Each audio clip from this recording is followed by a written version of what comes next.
Iya, oke teman-teman, kembali lagi bersama saya Iqbal Kandra Sarap. Di podcast kali ini saya akan membahas tentang efek dari cloud kitchen ya. Dimana cloud kitchen ini sebenarnya bukan dalam artian masak di awan atau gimana ya, tapi bagaimana sebenarnya sekarang orang berbisnis itu, yang terutama yang kuliner itu bisa di mana aja ya, karena tidak terpatok oleh tempat dan lain-lain ya. Di era 4.0 saat inilah, dengan banyaknya ojol dan lain-lain ya, terutama sih bisnis ini menjadi menarik karena ada ojol itu. Namun bisnis ini pada akhirnya menjadi bubble juga ya, di tangan mungkin orang-orang yang bisa mengambil peluang ini. Walaupun di sini saya artikan negatif ya. Walaupun sebenarnya itu nggak ada yang salah secara sistem ya. Hanya ini masalah, lebih ke masalah etika dan lain-lainnya. Kita tidak bisa menyuruh orang untuk tidak membuka banyak warung, dan kita tidak bisa menyuruh orang untuk tidak membuka menu yang sama seperti itu. Jadi itu udah udah hal yang sangat-sangat manusiawi lah. Tapi di sini lebih ke etika ya. Kemarin yang sempat viral itu kan sebenarnya juga udah pernah saya bahas juga ya, karena saya juga udah mengalami itu, bahkan setahunan lebih inilah, setahun 2 tahun lebih ini Jakarta ini juga. Dimana kalau yang saya alami memang ketika pesen bebek haji, apa namanya itu, bebek haji siapa itu, bebek haji Senin apa bebek haji siapa itu, Selamat. Nah itu kan juga orang atau mitra ojol food yang menggunakan nama itu sangat-sangat banyak banget ya di sini ya. Bahkan semerek-merek, sebungkusnya dan lain-lain itu juga di gambarnya, misalnya gambarnya di ojolnya itu juga hampir sama gitu loh. Saya beberapa kali lah ketipu dalam arti, ternyata bukan Haji Selamat yang saya mau gitu loh, yang asli, yang emang hijau itu, yang ada gambar bebeknya itu, tapi emang orang yang pakai nama itu loh buat bikin warung gitu loh. Nah sebenarnya masalah ini juga karena apa? Di sisi lain, pemilik brand itu juga jarang yang mungkin mengurus legalitas dan lain-lain ya. Ketika mereka udah ngurus legalitas, sebenarnya mereka bisa mengurus itu ini kalau logika saya yang nggak tahu sistem ini bisa diimplementasikan atau ditanyakan ke yang pihak ojolnya, tapi harusnya bisa sih. Kita menuntut atau meminta untuk tidak boleh menampilkan orang dengan nama itu. Nah, itu sebenarnya sangat-sangat bisa ya. Misal kayak geprek bensu atau apa gitu-gitu, nggak boleh ada warung selain punyanya Ruben Onsu itu yang pakai nama itu. Sebenarnya kan itu bisa juga seperti itu. Misal kalau, tapi masalahnya ketika itu brand itu adalah sebuah nama, ya itu ya emang agak susah. Kayak nama Selamat, kayak nama apa, itu kan nama-nama yang umum, semua orang boleh boleh pakai itu. Ketika nama-nama brand itu adalah nama orang yang menjadi masalah itu seperti itu. Yang jadi masalah lagi, makanan-makanan sekarang ini, makanan-makanan yang otentik, yang bisa dibilang makanan-makanan jadul, makanan-makanan daerah, makanan khas, makanan yang diburu gitu-gitu, sekarang udah banyak yang putus mitra dengan ojol. Kemungkinan persepsi mereka seperti ini, kalau saya gambarkan versi saya ya. Mereka udah pasti mendapatkan traffic dari pengunjung yang datang dulu. Jadi buat apa dia harus motong 20% untuk dikasihkan ke pihak ojol untuk mengelola itu loh, untuk mengelola traffic itu. Jadi lebih baik mereka ya buka aja gitu. yang saya alami itu sebenarnya kayak di Jogja itu kayak kayak apa namanya, bakpia Kurniasari dan lain-lain itu kan, dia kalau teman-teman cari di ojol itu statusnya udah close terus ya. Ini data ini paling nggak setahun yang lalu lah, nggak tahu kalau sekarang mereka udah aktif mitra lagi atau gimana. Yang jelas setahun lalu itu pokoknya ketika kita pesen hampir di semua ojol, mau Grab mau Gojek, itu pasti status mereka itu offline ya, ibaratnya tokonya tutup lah, nggak bisa diorder. Nah, saya sempat bertanya ketika datang ke lokasi, dan ternyata emang dia udah putus mitra tapi nggak tutup akun lah macam itu, jadi nggak mau gunain itu lagi, gampangnya seperti itu. Tapi ketika saya pesen itu pakai fitur GoSend seperti itu, saya nyuruh driver untuk, kok GoSend sih, GoShop, saya pakai GoShop untuk driver ke sana belanja dan diantar, itu bisa itu loh. Jadi emang masalahnya emang seperti itu. Nah, kembali lagi ke masalah cloud kitchen ini. Yang viral kemarin kan banyak akun-akun warung klonengan ya. Bisa dibilang ya ini dampak dari internet dan lain-lainnya seperti ini. Bisa dibilang mungkin dampak dari seminar-seminar orang internet marketing yang wah buka toko tanpa modal dan lain-lain. Nah, dampaknya akan semasif seperti ini. Apalagi sekarang bahkan pedagang-pedagang itu udah paham tentang keyword, walaupun mereka tidak paham mendasar tentang keyword itu apa. Yang jelas namanya ibaratnya harus banyak yang orang cari seperti itu. Makanya kan di sini bahkan namanya dia ingin ngejar orang yang cari geprek, orang yang mau nyari geprek, mau penyet, terus sama gepuk. Di sini sampai ada warung yang namanya misal warung A jual, nama warungnya itu warung A X gepek, X gepuk, X apa namanya, X penyet. Nah, sampai dikasih seperti itu namanya, biar ketika ada customer yang mengetikkan kata geprek, kata penyet, kata apa, itu menjadi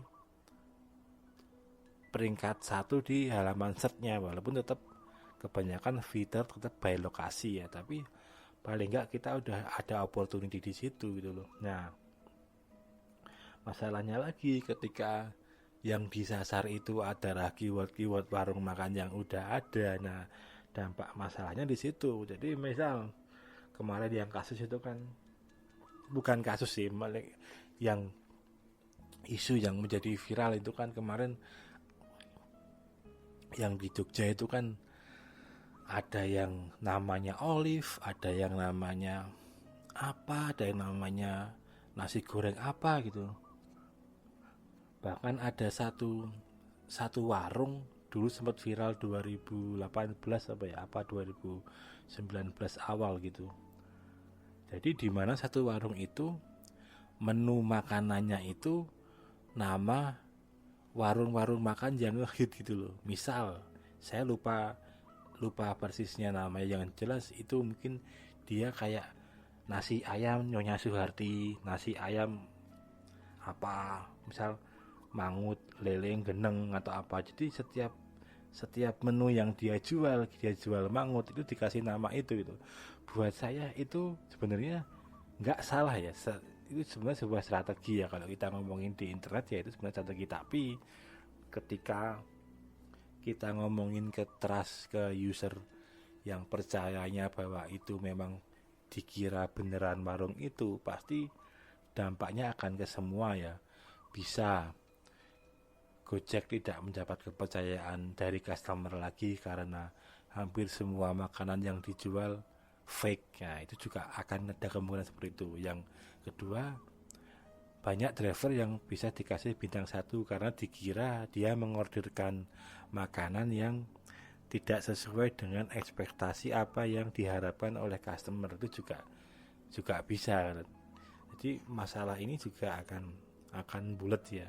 Nah, mungkin memang kedepannya emang harus ada sistem kayak verified juga sih sebenarnya dari Google-nya itu ya, kayak kalau di Instagram di mana itu kan centang biru seperti itu, yang memang itu sebuah brand yang memang ada PT-nya dan lain-lain, atau mungkin dia sebuah warung makan yang udah otentik dan lain-lain. Nah, jadi memang biar orang memang yang emang maunya makanan otentik itu ya dia mendapatkan apa yang mereka dapatkan gitu loh. Karena juga sebenarnya kan nggak semua orang juga ingin belanja, ingin makan itu makanan yang otentik kan. Kalau saya sendiri ya filternya cuma nyari ayam geprek paling murah, pas ada promo atau apa ya udah tak beli, entah itu brandnya apa aja ya tak makan itu kalau saya. Tapi kan ada orang yang emang maunya ayam A, ayam B, ayam C, yang dari brand A, brand B, brand C. Nah, jadi kan masalahnya seperti itu ya. Lumayan menarik itu kemarin tuh, ada yang sampai niat bikin beberapa cabang ya, karena sebenarnya mungkin mudahnya kan dalam artian di sini satu warung itu kan bisa punya beberapa akun ya. Jadi sebenarnya bukan masalah kemarin yang itu kan, bukan dia merename akun setiap hari atau apa ya, tapi emang satu warung bisa punya beberapa tenan ya, bisa punya banyak warung di Gojek, di Grab ya. Jadi misal dia bukan buka warung dengan nama A, nama B, nama C, tapi lokasinya itu sama aslinya. Sebenarnya mungkin memang inspirasi kayak gini kebanyakan didapat dari komentator, motivator atau orang-orang internet marketing ya, karena mereka mungkin udah emang mindsetnya udah kebiasa spamming, jadi ya apapun di spamming, warung juga di spamming ya. Walaupun sebenarnya secara kalau kita udah diniatkan itu karena ingin menipu customer ya sebenarnya udah ada hal yang nggak benar di situ ya, kecuali emang namanya juga emang Selamat, namanya juga emang siapa, tapi masakannya juga enak gitu loh. Jadi emang kalau gitu emang ya nggak masalah, atau bukan masalahnya enak lah, emang namanya juga itu tuh loh, jadi juga nggak masalah. Jadi bukan karena punya etikat ingin dapat traffic dari orang yang salah order gitu loh. Ya buat saya kayak gitu sih. Jadi memang harus yang harus disalahkan ini memang motivator internet marketing yang bisnisnya atau model bisnisnya spamming ya. Jadi emang ya itu tadi, bahkan kan sekarang udah banyak yang jualan kan franchise code system ya, sekarang udah mulai banyak ya. Jadi pihak yang menawarkan itu udah men-setup lokasinya di mana, udah punya kokinya. Saya masalahnya pernah dapat iklan itu di Facebook sama di Instagram ya. Jadi dia udah punya kokinya, udah punya karyawannya, ya teman-teman tinggal pengen kasih nama warung itu apa dengan menu apa gitu. Jadi langsung dibuatin sama dia gitu, dengan biaya tertentu, kontrak tertentu, bagi hasil tertentu. Jadi modelnya udah seperti itu sekarang. Apalagi ditambah yang mindset seperti itu, ketemu orang yang punya mindsetnya lebih gila lagi, pengennya semuanya pesan apa-apa ada di situ gitu loh. Tapi sekali lagi kalau secara sistem, secara online gitu sebenarnya bukan hal yang salah sebenarnya.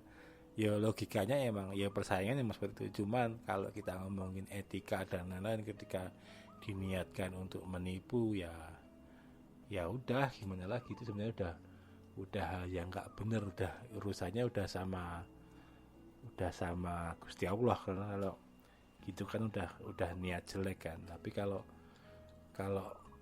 nggak ada niat ke sana ya udah sebenarnya nggak ada masalah sih, dan nggak salah juga kalaupun itu. Jadi lebih ke yang diperketat untuk menghindari kayak gitu ya, aturan juga biar semua tidak dirugikan ya. Karena masalah ketiga kan selain itu tadi yang saya bilang, citranya Gojek akan jelek, terus drivernya juga mendapatkan notifikasi, itu juga driver mendapatkan double kill-nya, nunggunya lebih lama ya, karena jika warung yang aslinya tutup atau dia nggak ada versi online-nya, dia buka di situ dan rame, trafiknya tinggi, driver juga nunggunya pasti akan lama.